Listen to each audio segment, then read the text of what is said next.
I am Hayden Panettiere, and we are here at the studio recording Until Dawn. My name is Rami Malek, and I play Josh. My name is Megan Martin. My name is Brett Dalton. My name is Antonella Lentini, and I played Hannah and Beth. My name is Jordan Fisher, and I play the character Matthew, Matt for short. I'm Nicole Bloom, and I play Emily in the game. My name is Noah Fleiss. I am Galadriel Steinman, and I play Ashley. So Until Dawn is the story of 8 teenagers who revisit this cabin in the woods about a year later after a really traumatic experience where I've lost 2 of my sisters, so coming to kind of get some closure in that respect. One of the things that Larry does really well is make these multi-layered characters, and I think for just the story in general, it follows the quintessential horror film plot lines, but the characters are so unique in themselves, and I think that's very cool. Oh, I hope this was the right thing to do. What? You know, getting everyone together on the anniversary. I mean, Josh seemed really pumped about us all doing something, didn't he? Yeah, no, he definitely did. I haven't seen him so excited about something in forever. Good, good. Sam and I have a few things in common, such as being huge lovers of animals, and she's a huge animal lover. She's vegan. She is a pacifist. I'm not quite sure if I'm gonna go as far as saying that I'm a pacifist, but she's spunky and cool. I know that she, I think, is made fun of a little bit by the rest of them who think that her morals and her beliefs in that area are a little ridiculous and they don't agree with them, but she doesn't care. It doesn't stop her from being herself, and that's something that I hope I have in common with her. You know, he definitely can be depressed at some times and a bit of a loner, but he takes some solace in one of his sister's friends, Sam, played by Hayden Panettiere, and invites everybody back to the same house the next year to kind of find some closure. Jessica she has a whole lot of personality. She is definitely the sort of mean girl character that, you know, at school she knows she's pretty, she knows that boys like her, and she's gonna use it to her advantage.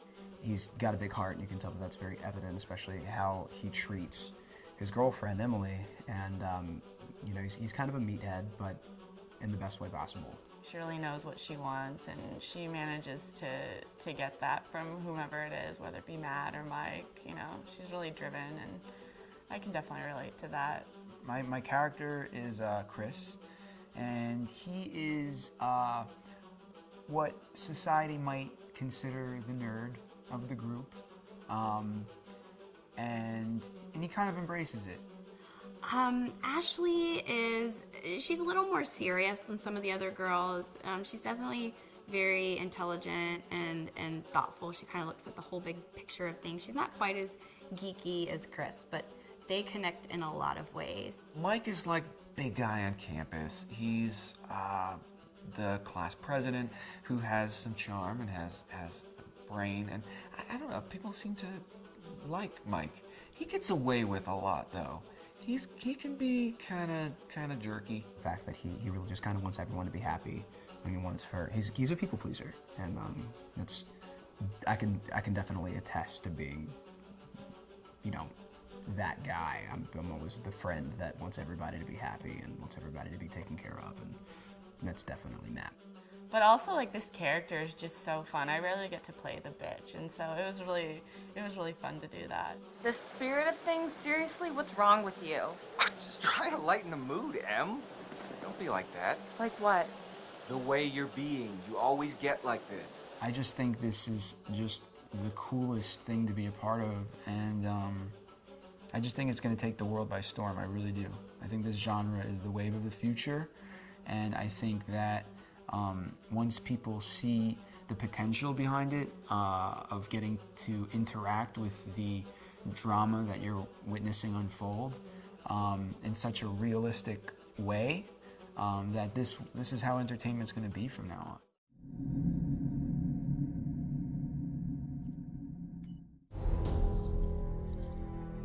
Hi, this is Lee Robinson, production designer on Until Dawn. The production design for Until Dawn started with the great teen horror script that sets the characters in a Canadian winter mountain lodge, being a contemporary setting with visual clues derived from classic films of that genre, such as Hitchcock's Psycho and Stanley Kubrick's Shining. The storyboards are vital to the production design as it allows the designer to understand the scale of the environments to be made and the detail that would be seen to create the atmosphere of a horror. This took us into concepts that took these storyboards further, visualizing the world through the color palette, the lighting, tone and the mood, and developing key locations such as the lodge, the cable car stations, the forests themselves, the wilderness. As you can see, the environments and atmospheres change quite a bit from warm and inviting to cold and threatening. The Millionaire's Mountain Lodge was a key example. It was designed to be made from nearby stone and timber, embedding it into the landscape, with a contrasting and contemporary interior needing to be opulent and extravagant. We created dark and claustrophobic corridors with ominous and large open spaces, almost cathedral-like in size, and with huge structures to silhouette and dwarf the characters within, providing a labyrinth to explore and wander.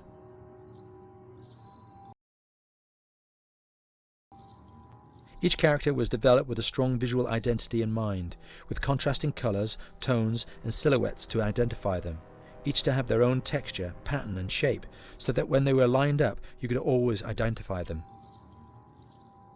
The costume designs allowed a range of clothes that would suit them for the cold winter weather, but also have an element of style and individualism, so that the audience could look at them and relate, recognizing themselves within them.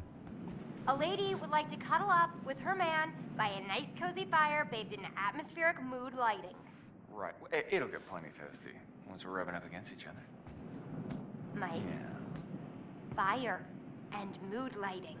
Yes. Working with the lighting artists, we really brought the look and feel of the world together, and this required a thorough understanding of the visual language of teen horror. A key scene was where all the characters emerge out of the rear of the lodge chasing Hannah. A contrast is evident straight away from the exterior wilderness to the warmth of the lodge.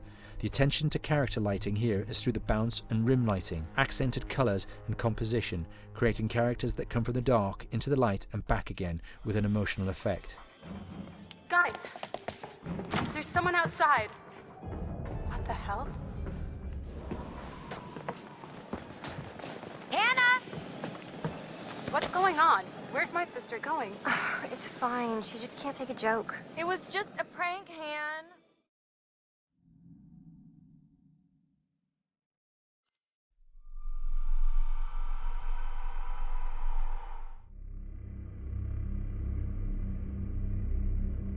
Until Dawn is a game that's full of horror, and one of the things we decided to do early on was to take a scientific approach to how scary it was.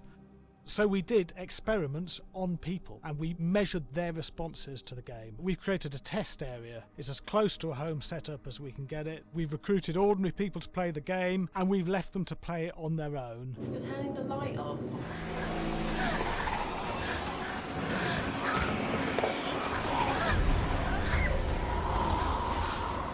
The only difference is it's rigged with cameras and microphones that relay the data through to the next room where people are watching them play.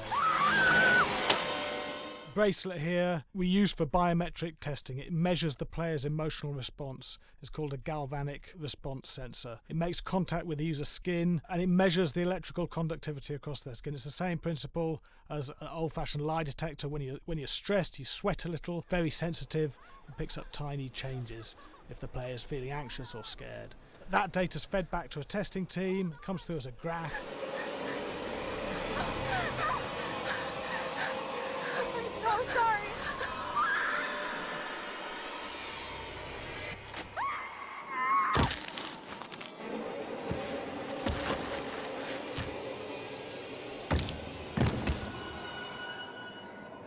There's no point testing one or two people, you have to test a lot of people. And what's your step?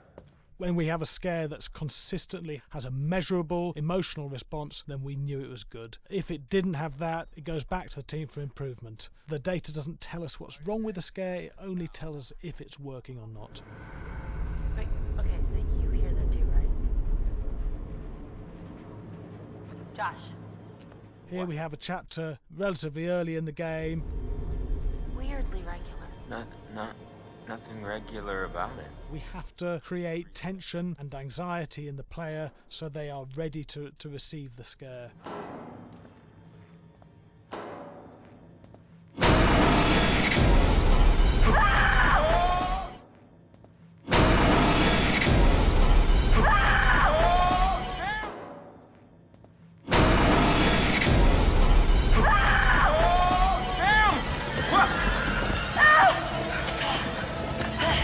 Give the player time to recover, to cool down, to calm down, and then start building the tension again before we do the next scare.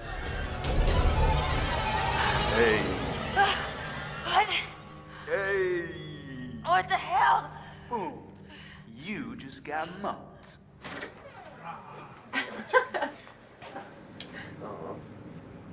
Yeah, I have such an adrenaline high from that game. There's two things we found. One is we could look at the scares, analyse if our expected scares were working effectively. Were people shrieking and covering their hands, or were they getting an emotional response from it? And being scientific about it means that we strip out people's opinions about whether things are working or not. We've got data, and we look at the data. If it's working, we're happy with it. Really scary.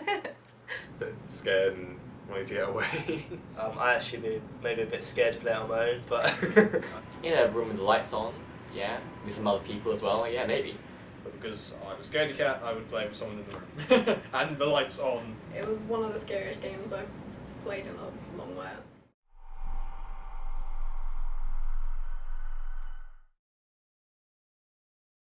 Hi, Larry. Hey, Graham.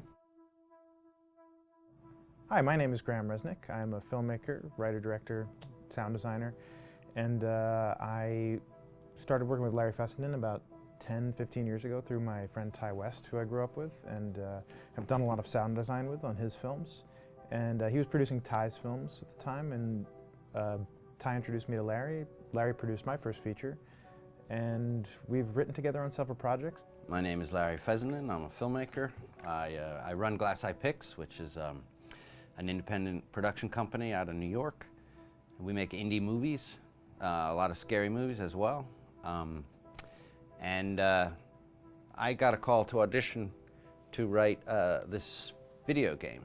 And I called my pal Graham Resnick because Graham is a gamer. And while I thought I could offer something to the idea of writing this multi-branching story, I knew that I would want Graham's expertise as a lover of gameplay, since I guess games were started. So and just as a lover. And as a lover, yes. Which is why there's so many sex jokes in the game. There was one Italian website that did say the Larry that's Fessenden right. and Graham Resnick, the two lovers behind Until Dawn. Come here. Maybe I know how to handle you too. I am definitely ready to be handled. So I wanted Graham by my side. Yeah, and we got the gig, and it's been an amazing ride. Oh, hell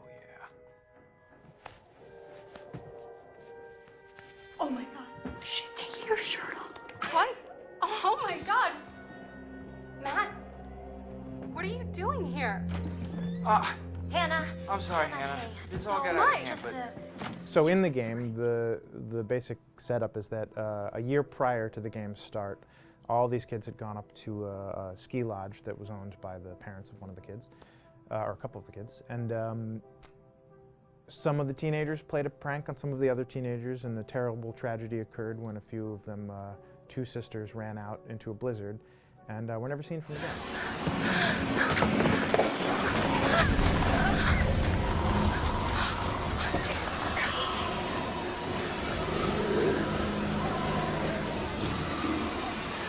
So now, a year later, this is kind of torn apart, this group of friends. They've gone through some trials and tribulations in the past year. The brother of the two girls has had a lot of psychological issues, and to kind of help him cope and help them all get over it, they all returned to the lodge a year later, back up on the mountain. And the idea is to get over it, but... the healing does not begin. Yeah, and these kids are all trying to find themselves. They've been through a trauma, But in general, they're just teenagers trying to figure out who they are. So they're all kind of falling into the patterns, the stereotypes, the characters they see on TV and in the movies. I think we were very interested in taking genre tropes and kind of making them sort of refresh them.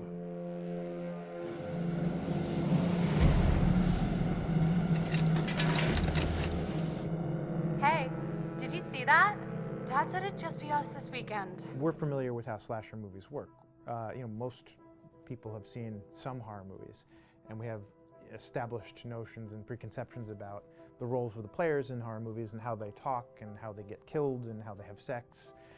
And to bring you into the game that way and then subvert a lot of those expectations was kind of our goal. They're haunted by some incident that happened in their past, which I think you pretty much figure out that that's going to have a role in their interaction. Yeah, so I think what was fun was we take some sort of stock characters and we try to give them some shape, but at least at the beginning they're recognizable in the way of groups of friends. There's, you know, the jock and the bitchy girl and the rivalries between everyone. And oh my gosh, and really fun characters too. Like we just had so much fun living in the minds of these characters through writing the script. What do you think? Jesus! You know, it was fun. I think we were looking to get that kind of banter that you see both in movies, but also that you absolutely have with friends, and sort of those inside jokes. And of course, as writers and as friends ourselves, we sort of developed little tracks, and we try to give the characters that kind of vibe.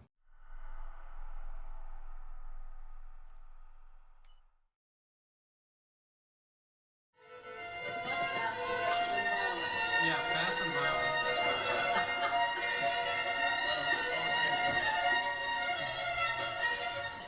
All right, from the top.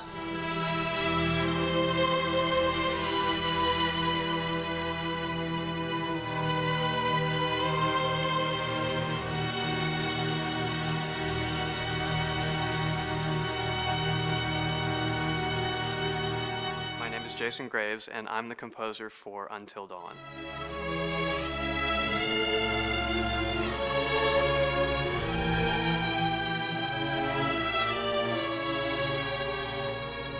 I've been involved with Until Dawn for about a year now. Originally, I was contacted by Barney Pratt, the audio director. I think that had something to do with my lineage of horror games, and hopefully not the fact that my last name is Graves, although a lot of people seem to associate my name with scary music.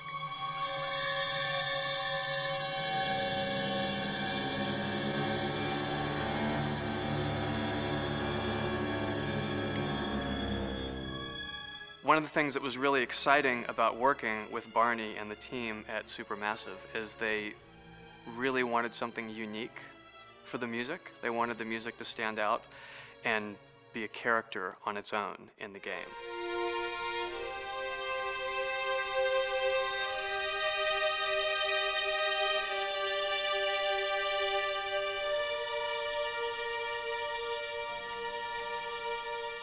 When I'm first starting on a new score, and it doesn't matter if it's film, television, or games, I always end up going to the main theme. Sometimes the developer or producer isn't even necessarily interested in the main theme at the beginning. I just want to do it for myself, because for me, the main theme is the identity of the game. It establishes the mood, the atmosphere, and the character of the music, and how it's going to be playing in the background. And that's what we did with Until Dawn. That was actually my demo pitch to Supermassive Games. I put a main theme together, recorded all the instruments at my studio, and sent it to them. And they liked it. We actually ended up recording that exact theme, all the instruments and everything, live here at Ocean Way, probably 9 months ago. And that's what we've been using in all the demos for the game, and that's the final version of the theme that is the main theme that you'll hear on the menus and in some key pieces of gameplay.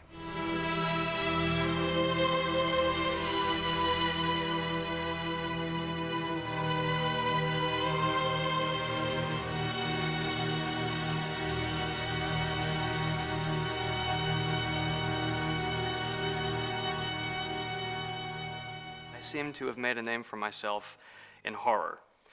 And there's something about scary music, I think it's maybe the lack of rules. The biggest rule in scary music is there are no rules, so you can do anything you want, and actually, if you end up doing things that don't feel like they would work out together, they kind of clash, and it ends up being even more effective for scary music. So that's what really drew me to Until Dawn, was the textures, plus writing thematic material that is interwoven with the scary textures. I haven't really done anything like that before. Usually it was just all tension all the time, and that's fun and it's great. But I'm actually at heart a very melodic composer. That's the kind of music I love listening to, and that's the kind of music I love writing. That's the kind of music I got to work on in Until Dawn. Very nice. Same thing.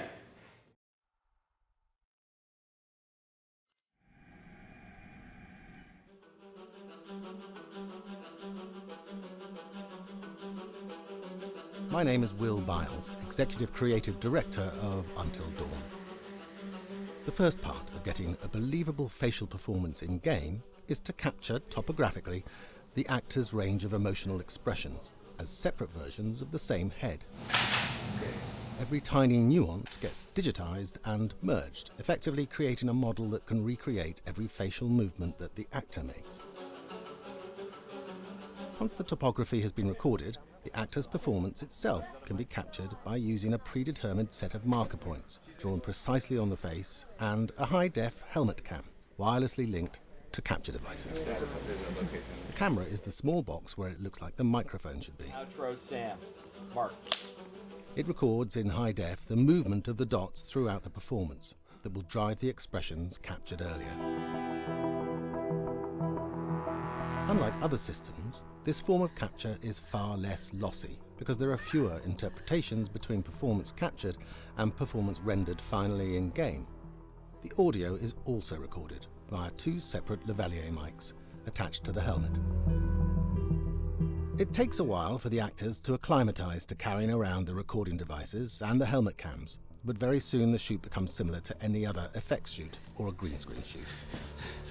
The actors in these scenes are only recording facial animation, but use cursory body movements for pacing. Wait, and maybe we should all stick together and find everybody and make sure that we're all okay, so... 1-1, the year before the prank. Take 2, Mark. Other than the other actors, they have to use their imagination for everything and everywhere that they are supposed to be seeing and feeling. Idiot! So dumb! From a hot midday studio in Los Angeles to a freezing midnight mountain in British Columbia.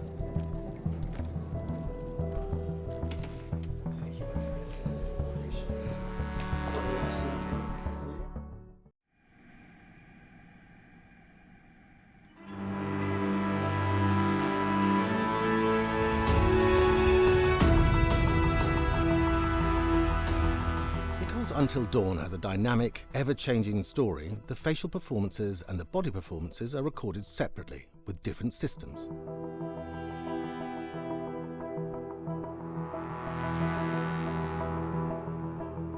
With the body capture, we use reflective bead suits and an infrared camera matrix system that drives the CG bone hierarchies in our character models.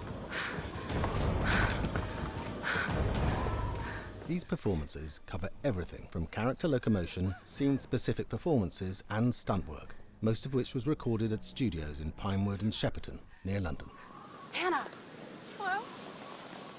Combining all the elements seamlessly in the final game becomes a formidable editing and logistical task. Every variation, both physical and emotional, must be combined in these multi-edits. Scaffolding props have to stand in for the sets, because the hundreds of infrared cameras have to be able to see all of the reflective beads on the actor.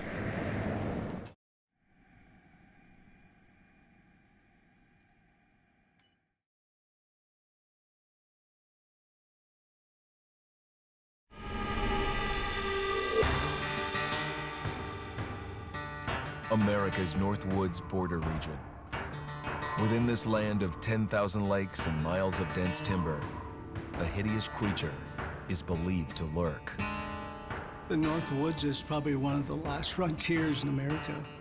There's still a lot of places in this area that hasn't been set foot by man. Monsters and mysteries exist here because it is remote. Up in the North Woods, winters are long. In times of biting cold and isolation, a devouring monster is believed to come forth. It's terrorized native people for generations. Growing up, I was told, like, don't go outside, the Wendigo will get you.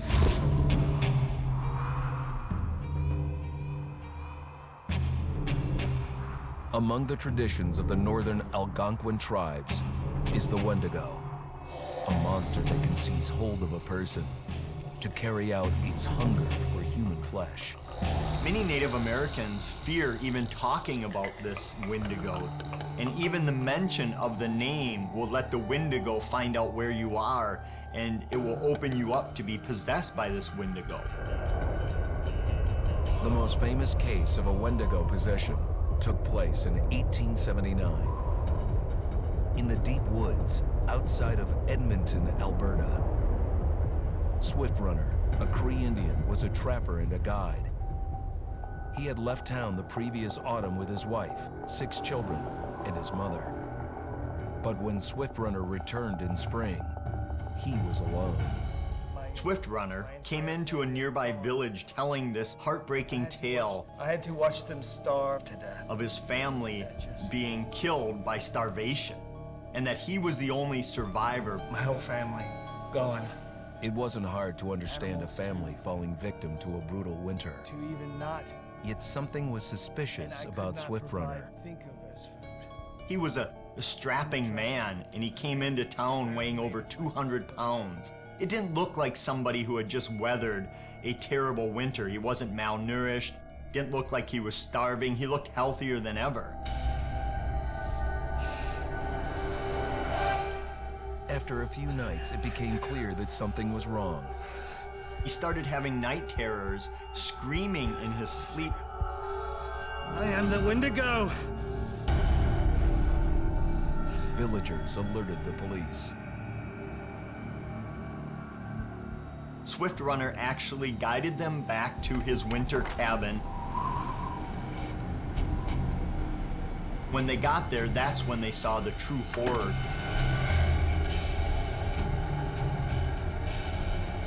Human skulls were scattered around, many bones, some of which had been snapped in half, and the marrow inside had been drained. They had never seen anything like it. Swift Runner had killed his entire family, shooting them, hitting them with an axe, strangling, and then eating most of their bodies.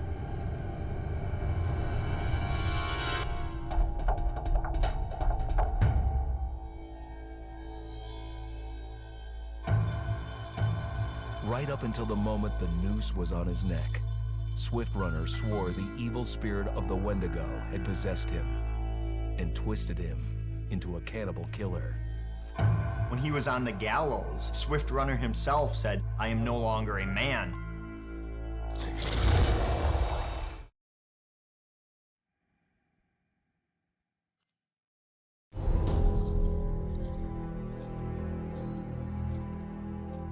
Just move over there. Go on, move.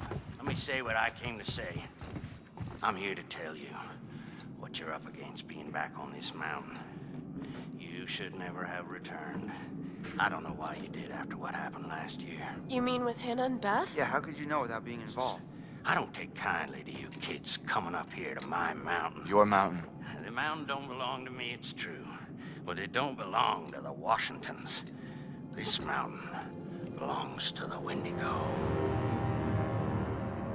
Hi, this is Lee Robinson, production designer at Supermassive Games. Understanding the ancient myths of the Wendigo was key for their development that helped the visual look. Through sketches and concepts, these elements were visualized, such as eyes being milky, almost dead, with loss of lips and eyelids due to frostbite, fangs growing and arms and legs getting longer, with skin hardening and thickening to look snarling and menacing, yet withered and lean. The hell was that? Another fucking piece of fingers and toenails extending like claws, allowing them to climb effortlessly. We made them look gaunt and weathered, and having ragged remains of clothes they wore. Blood-stained and rotten, with patches of hair still remaining, they retained strong skeletal limbs, which enable them to be agile and quick through the environment. Where are you? My name is Jamie Gallipo, Animation Director at Supermassive.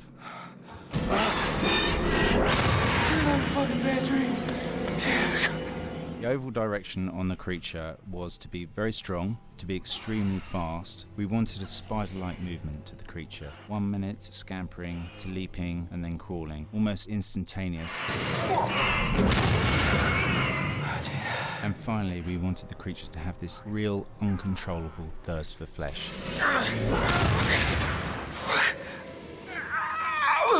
From a sound design perspective, the Wendigo is a real challenge. For the main vocalizations of the Wendigo, we used our own vocalizations, various different animals from the exotic to the farmyard, various plugins and processes to gel these sounds together and keep a human resonance behind that voice, telling the backstory of the Wendigo.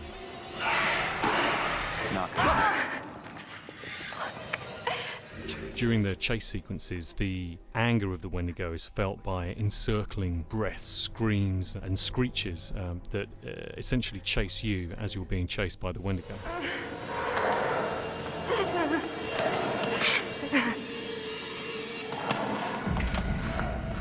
We would layer them up in a multitude of layers, sometimes 15, 20 sounds playing at the same time, to build up the vocalizations for this fearsome creature which is always in attack mode, hyperactive and chasing you throughout the game.